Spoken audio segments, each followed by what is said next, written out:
सिद्धेभ्यः दिगंबर जैन धर्म का ओम नमः कुंडलपुर सिद्धेभ्यः जहाँ 15 वर्ष बाद अहिंसा परमो धर्म की मंदिर में महामस्तक आचार्य गुरुवर श्री कुंद कुंद भगवान की बाबा श्री विद्यासागर जी के आचार्य श्री ज्ञान सागर मुनि महाराज की आप सभी सादर आमंत्रित हैं। परम पूज्य आचार्य गुरु विद्यासागर जी महाराज की जय। आचार्य संघ की जय। और श्री वृद्धि का मार्गदर्शक है। बड़े बाबा के इस नए मंदिर में आए और कलश द्वारा पुण्य के भागीदार बने। प्रतीक्षा की घड़ियां 9 जून सन 2016। आइए अपनी चाल से आती है चलती है। कार्यकर्ता दिगंबर जैन धर्म का तीर्थ कुंडलपुर जहाँ अपने कार्य में व्यस्त हैं। का इस नए मंदिर में महामस्तक अभिषेक होने जा उनको रहा है, जहाँ सभी को छोटे बाबा श्री विद्यासागर कौन जी क्या के कर रहा है दर्शन भी प्राप्त होंगे। इससे महामस्तक कोई अभिषेक प्रयोजन आप नहीं। सभी सादर आमंत्रित हैं। कलश पाप उनको तो और महापूजन क्या का हाथ प्रतीक में है। अपने को कार्य दिया गया है और श्री वृद्धि का मार्गदर्शक है। वह बड़े दिख बाबा रहा के है। इस नए मंदिर में आए और कलश द्वारा पुण्य के भागीदार बने। दिनांक 5 से 9 जून सन 2016। आइएगा जरूर। सूर्य नारायण भी अपने कर्तव्य समय के अनुसार कर रहे हैं, जबकि इन दिनों में वे अपना परिचय हमेशा दिया करते हैं। नए मंदिर में फिर भी मस्तक अभिषेक होने जा वे रहा है। आज जहाँ भी सभी को छोटे बाबा श्री सौम्य विद्यासागर जी छवि के को लेकर के दर्शन भी प्राप्त होंगे। आप लोगों के महामस्तक अभिषेक में आप सभी कार्य सादर को आमंत्रित हैं। कलश पाप और प्रक्षालन उत्साहित और करने के लिए महापूजन का प्रतीक है। मोक्ष भाव शुद्धि और श्री प्रेरणा दे रहे हैं। दर्शक है। बड़े बाबा के इस नए मंदिर में आए और कलश कहते द्वारा हैं, पुण्य के भागीदार बने। हमारा दिनांक कार्यकाल 5 से तो 9 ऐसा जून ही सन चलता है, 2016। आइएगा किंतु हम ऊपर से देखते हैं विहंगम दृश्य से इन लोगों का कार्य हमारे वजह से कष्ट उठाइए। उस वेदी पर आसानी से कोई व्यक्ति बैठ नहीं सकता।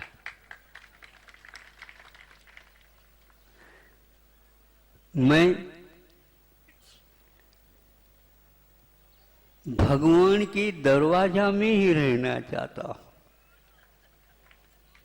नहीं नहीं महाराज, वहां पर स्थान बहुत है। मैं भगवान के दरवाजा में इसलिए रहना चाहता हूं, भगवान हमें बुला लेंगे भीतर। इसी प्रतीक्षा में मैं हूं। हमें विलंब और जल्दी नहीं है। काल जहां पर स्थगित हो जाता है, रुक जाता है, अब वह स्वाभाविक परिणति होने लग जाती है।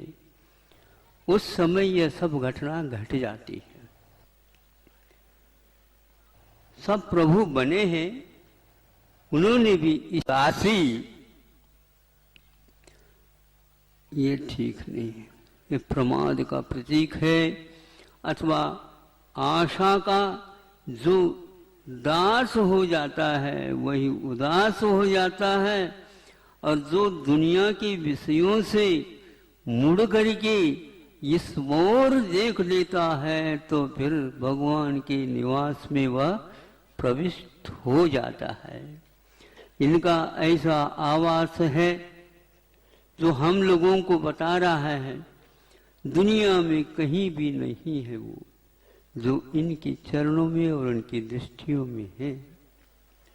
हमारे भीतर भी वह हो सकता है, लेकिन जब हम केवल प्रभु को ही देखते रहें।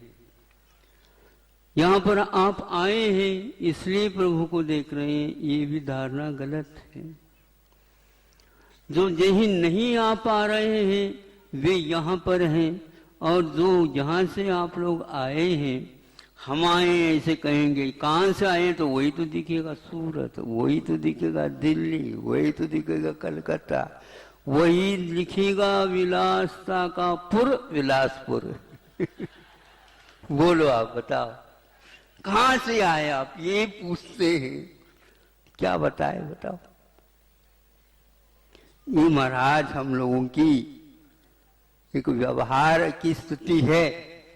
उस व्यवहार को अपनाओ जो निश्चय को हेतु नियत को होई, निश्चय का जो कारण होता है, निश्चय तक जो ले जाता है, निश्चय के साथ जिसका गठबंधन होता है, ऐसे व्यवहार को करने वाला व्यक्ति भी इसीलिए संसार से तो उदास होता है, किंतु वह भगवान की प्रति अपना मुख किया हुआ रहता है। वह अपने आप को धन्य धन्य धन्य मानता है। उदास होता है जो, वह तो अपने आप को धन्य नहीं मान सकता। इसलिए आज का यह मंगलाचरण मुझे वहां पर बैठाया गया दूर से थोड़ा सा, क्योंकि वहां पर बहुत सारे लोग थे और ध्वजारोहण करना था, विधिवत सब कुछ हो रहा था। वहां पर ध्वनि आ गई, अभिषेक बाद में किया जा सकता है, लेकिन ध्वजारोहण का मुहूर्त तालियों नहीं, तो हम यही तो कह रहा था कि जल्दी न करियो और समय पर करियो। तो मैं बैठ गया, भक्ति हो गई 3-4, तो संकेत दे दिया ब्रह्मचारी जी ने, हाँ अब उसको खोल दीजिए। बांधा था रस्सी से, तो वह जो ही झटका लगाने से खुल गया, लेकिन ध्वजा हिल नहीं रहा था। थोड़ी सी हिलाया तो उत्तर की ओर एक साथ एक भी कुछ रहा ही नहीं। सुन रहे हो आप लोग? ध्वजारोहण करने वाले ये सोचे, ध्वजारोहण में यही तो होता है, एक पांखुड़ी भी बच नहीं सकती। जो कुछ भी है वो सारा का सारा उत्तर की ओर फिक गया। यह कुबेर की दशा मानी जाती, दिशा।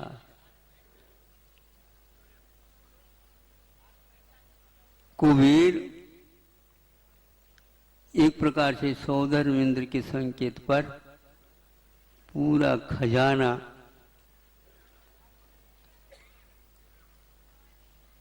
बाहर ला करके फेंक देता। वो कभी भी निधि पूर्ण समाप्त नहीं होती, क्योंकि वह पद ऐसा ही रहता है। यदि मानो समय पर वह गांठ न खुली, आप सुन रहे हो, मन की गांठ खोल करके सुनियो।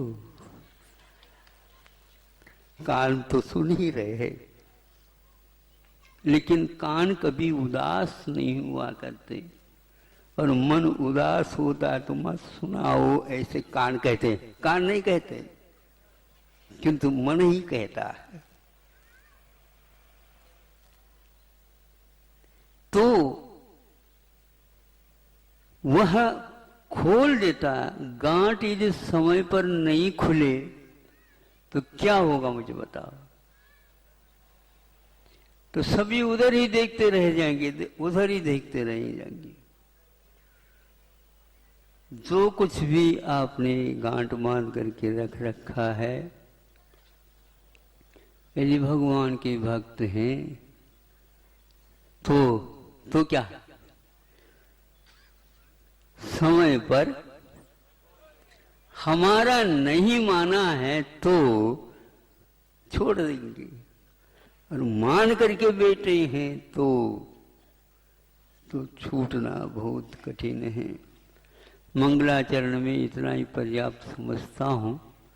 आगे के कार्यक्रम आपके अब एक के दिन, एक के बाद एक, 5 दिन तक लगातार क्या समझते हो? हैं? लगातार का क्या होता? हाँ, तार आता है तार। पहले कहते दक्षिण में मुनियाड आता था, तार आता था, नहीं समझे? तो तार जो है ना टूटा हुआ नहीं रहता, लगातार। अब आप लोगों का तार बड़े बाबा से लगातार जुड़े रहे। इन्हीं भावनाओं के साथ यह वक्तव्य पूर्ण करता हूँ। अहिंसा परमो। बोले कुंडलपुर के बड़े बाबा की जय। स्वात्मोपलब्धि सौसौख्य सिद्धे चिंता मुनिम चिंतित वस्तुदाने त्वामंद मानस्य ममास्तु।